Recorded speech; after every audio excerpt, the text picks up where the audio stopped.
Sanjay vegetable and किचनमध्ये आपलं स्वागत आहे। चला आज मी करते पनीर पुलाव। पनीर पुलावसाठी मी घेतलंय 1 वाटी तांदूळ, 1 मोठा टमाटा, 1 मोठा कांदा, 1 वाटी पनीर, थोडंसं काळी मिरी, लवंग आणि जिरे, 2 तेजपत्ता आणि कांदा घेतला मी तळून, कोथिंबीर आणि हे आपल्या सगळ्या पुलावला लागणाऱ्या भाज्या। चला मी ते बनवते। पहिले आपण बाउलमध्ये या भाज्या टाकून घ्यायच्या सगळ्या।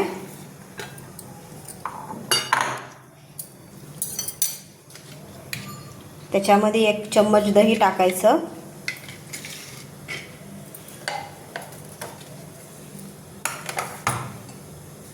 1 चम्मच लाल तिखट, अर्धा चम्मच हळद, अर्धा चम्मच गरम मसाला,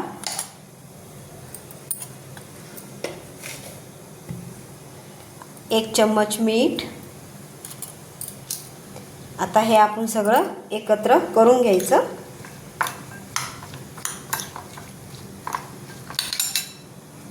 त्याच्यात हा थोडासा तळलेला कांदा आधीच तळून ठेवला होता मी।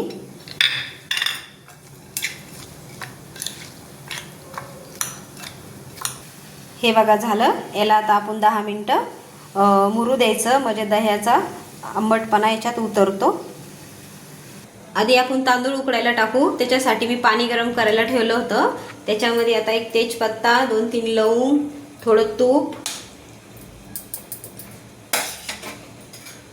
अर्धा चम्मच मीठ आणि आपले तांदूळ।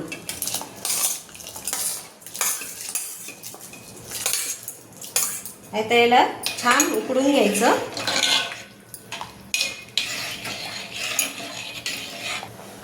तेल तापायला ठेवलं होतं मी। त्याच्यामध्ये 1 तेजपत्ता, 4-5 मिरे, थोडं जिरं, थोडी मिरची, थोडा कांदा, टमाटा,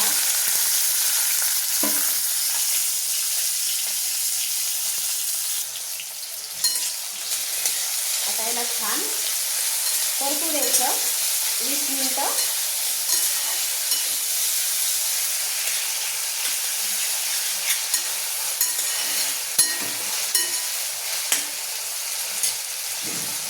त्याच्यामध्ये आलं लसूणची पेस्ट टाकायची,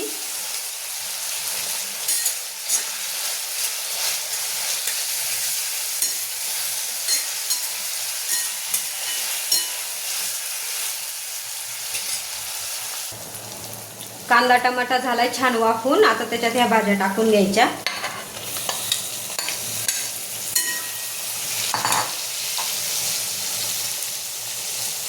त्याच्यामध्ये मेन पनीर मसाला टाकायचा थोडा, म्हणजे छान होतो पनीर पुलाव।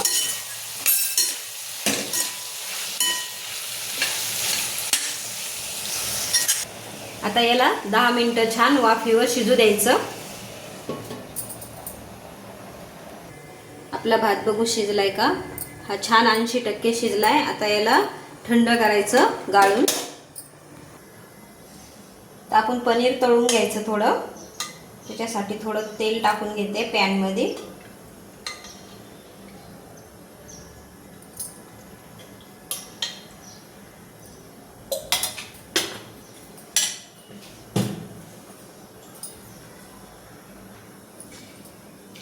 आता हे असे काप केलेले ठेवून घ्यायचे याच्यात।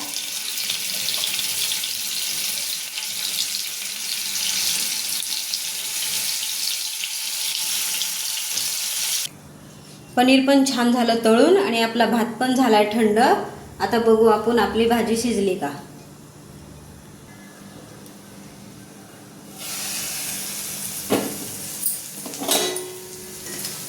हा छान शिजली आपली भाजी बी। त्याच्यामध्ये आता आपले तांदूळ टाकून घ्यायचे।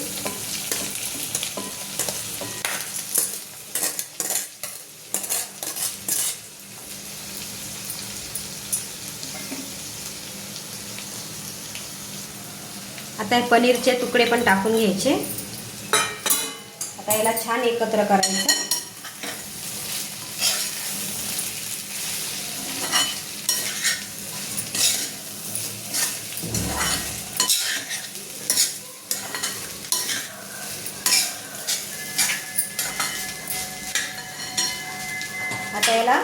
2 मिनटं वाफेवर होऊ द्यायचं.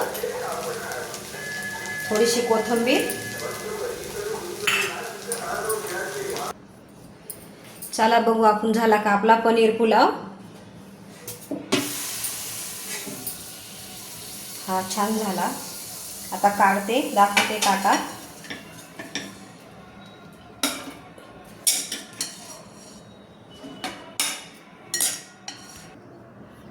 हा झाला आपला पनीर पुलाव तयार. कशी वाटली रेसिपी? आवडलं तर लाईक करा, सबस्क्राईब करा, कमेंटमध्ये नक्की सांगा.